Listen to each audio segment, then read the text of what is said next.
Hello guys, तो आपसे स्वागत है आपका अपना YouTube channel Hindi grammar concept channel पर। तो चलिए आज की क्लास में बात करते हैं बहुत ही बेहतरीन अंदाज में, बहुत ही बेहतरीन टिक से कि वर्णों का उच्चारण स्थान कैसे पता करेंगे।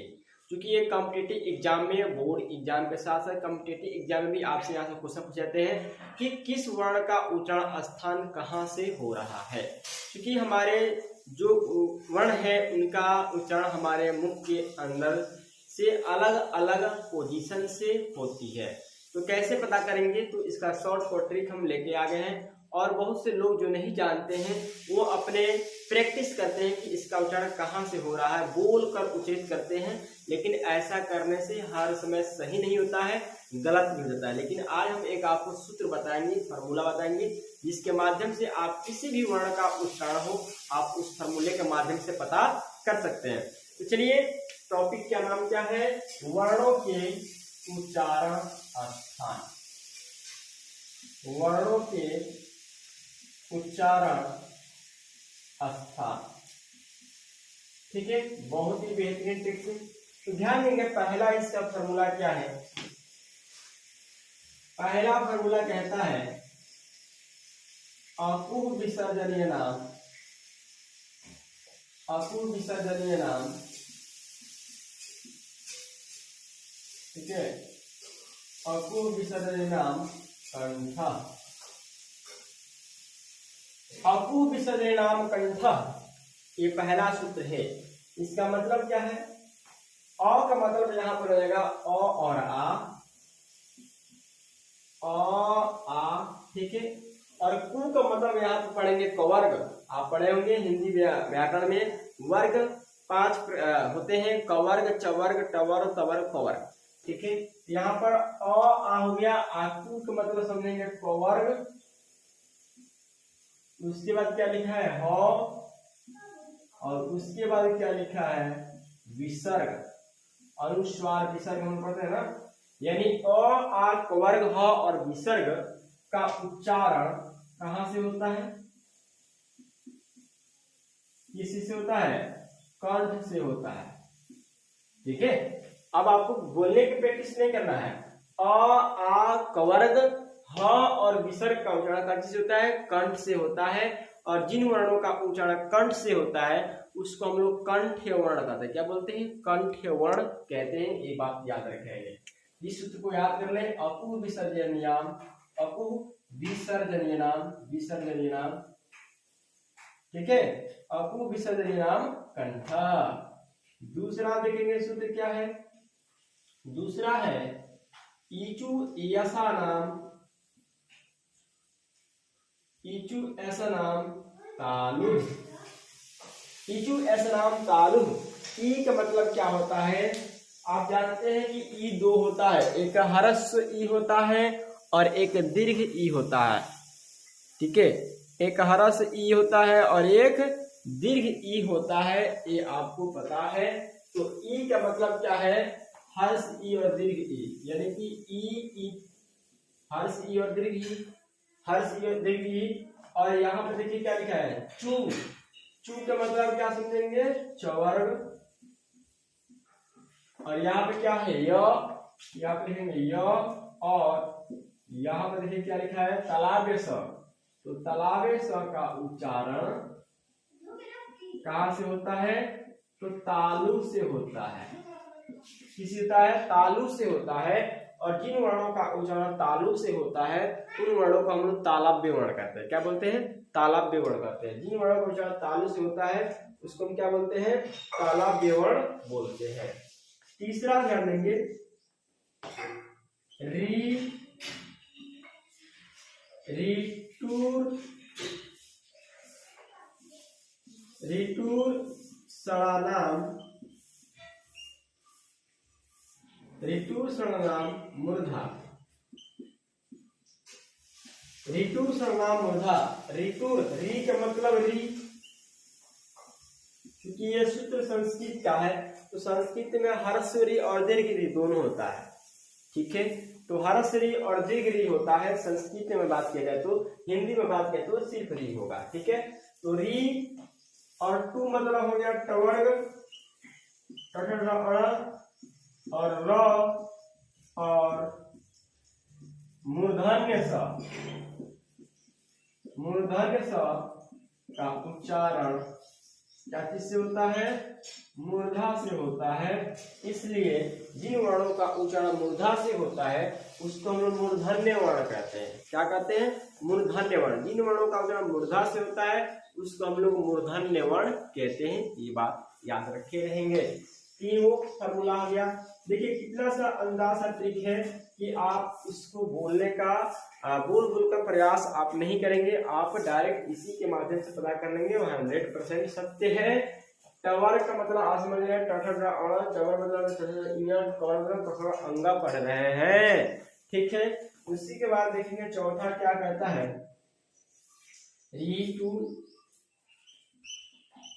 लिटुलसनाम, लिटुलसनाम दंता। ठीक है, लिटुलसनाम दंता। तो लिरी संस्कृत का सूत्र है, तो संस्कृत में लिरी भी एक वर्ण होता है। तवर्ग, लिरी तवर्ग और ल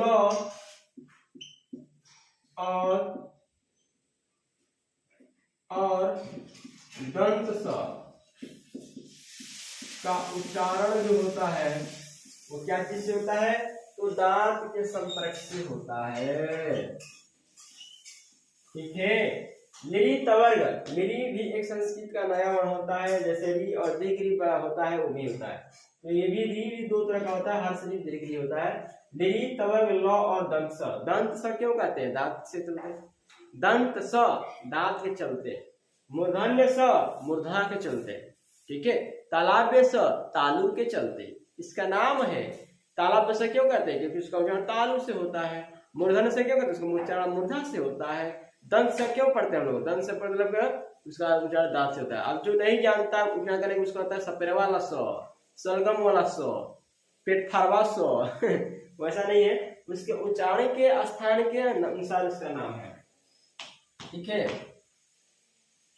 पांचवा ध्यान देंगे, उपुक धमानियाना, उपुक धमानियानाम ओष्ठौ। ठीक है, उपुक धमानियानाम ओष्ठौ। उ का मतलब हर्ष उ और दीर्घ उ, हर्ष उ और दीर्घ उ। और यहाँ पे क्या है? पुप। तो यहाँ पे पुप का मतलब समझेंगे पावर का उच्चारण कौन सी से होता है? ओष से होता है। कौन सी से होता है? ओष से होता है। इसलिए इसको क्या बोलेंगे? ओष्ठ वर्ण कहते हैं। इनका उच्चारण हर्ष उ दीर्घ उ और पफ प म का उच्चारण ओठ से होता है। छठा ध्यान देंगे, बहुत ही झकास है। एदैतो कंठ तालु। एदैतो ए और ए और ऐ का जो उच्चारण है, उच्चारण स्थान है वो क्या होता है? कंठ और तालु दोनों के संपर्क से होता है। कंठ और तालु दोनों के संपर्क से होता है, इसलिए इसको हम बोलते हैं कंठ तालव्य वर्ण। कंठ और तालु से होगा तो उसको हम लोग बोलते हैं कंठ तालव्य वर्ण। ठीक है, जिसका उच्चारण कंठ और तालु से होगा उसको हम लोग बोलते हैं कंठ तालव्य वर्ण। जिसका उच्चारण ओठ से होता है उसको बोलते हैं ओष्ठ वर्ण। याद रखेंगे। सातवां क्या है? ओ दैतो कंठोष्ठम। उदैतो कंठोष्ठम। तो ओ और ओ और औ का उच्चारण जो है, देखिए सूत्र में लिखा है कंठ ओष्ठ कंठोष्ठम। कंठ और ओठ से होता है। कंठ और ओठ से होता है। इसका नाम क्या है? कंठोष्ठ वर्ण। कंठोष्ठ वर्ण। आठवां क्या है? ध्यान से देखेंगे, बहुत ही झकास। य म अंग यम अंगणनम। यम अंगणनम नासिका च। नासिका का मतलब होता है नाक। तो जो य है, म है, अंग है, ड़ है, ठीक है, और न है, का उच्चारण नाक से होता है। कैसे होता है? नाक से होता है। और ध्यान देंगे, जो अनुस्वार होता है, अनुस्वार विसर्ग, यहाँ पर सिर्फ अनुस्वार भी जो है इसका उच्चारण नाक से ही होता है, क्योंकि इस सूत्र में कहीं भी अनुस्वार नहीं आया है। विसर्ग तो आया है, यहाँ पे अनुस्वार नहीं आया। तो अनुस्वार का उच्चारण भी नाक से ही होता है, ये भी याद रखे रहेंगे। ये पंचम वर्ण है। पंचम वर्ण का अधिकांश उच्चारण नाक से होता है। पंचम वर्ण का अधिकांश उच्चारण नाक से होता है। अगर आपको कोई एग्जाम में आ जाए पंचम वर्ण में, तो नाक भी सही है। और यहाँ पर पंचम वर्ण तो हर एक वर्ण में दिया है, लेकिन अगर जब पूछेगा तो ज्यादा करके पंचम वर्ण करके ही पूछेगा, ठीक है। और नौवा है वकारस्य दंतोष्ठम। वकारस्य दंतोष्ठम। वकार का मतलब व, वकार का मतलब व। तो व का जो उच्चारण है, ठीक है, व का जो उच्चारण है दांत और ओठ से होता है। इसे दांत और ओष्ठ, दांत और ओष्ठ से होता है, इसको बोलते हैं दंतोष्ठ वर्ण, ठीक है। तो इस तरह से जो आपका सूत्र लिखा हुआ है, अपू विसर्य नाम कंठ, इचुयस नाम ताल, रेटुष नाम मृदा, लेतोस नाम दंता, उपुप धमनियान ओष्ठौ, एदैतो कंठ तालु, उदैतो कंठस्थम, यम नासिका च, वकारस दंतुष्टम। ये 9 सूत्र है, और 9 सूत्र में आपको पूरे व्यंजन वर्ण, स्वर वर्ण सब शामिल हो जाते हैं, ठीक है। इन सूत्रों को आप जितना जल्दी हो सके प्रैक्टिस कर ले, याद कर ले, ताकि आपको बार बार बोलकर उचित करना नहीं पड़ेगा कि किस वर्ण का उच्चारण कहाँ से होता है, ठीक है। तो वीडियो अच्छा तो लाइक कीजिए, और हिंदी ग्रामर कंसेप्ट चैनल को जितना हो सके आप लोग अपने दोस्त फ्रेंड्स में शेयर कीजिए। यहाँ पर आपको बहुत से शानदार टेक्स्ट मिलेगा, सिर्फ हिंदी व्याकरण संबंधित, जो आपको बोर्ड से लेकर कॉम्पिटिटिव एग्जाम के लिए, हर एक प्रकार कॉम्पिटिटिव एग्जाम के लिए सक्सेसफुल होगा, ठीक है। तो फिर मिलते हैं नेक्स्ट क्लास में। Good bye, thank you, best of luck.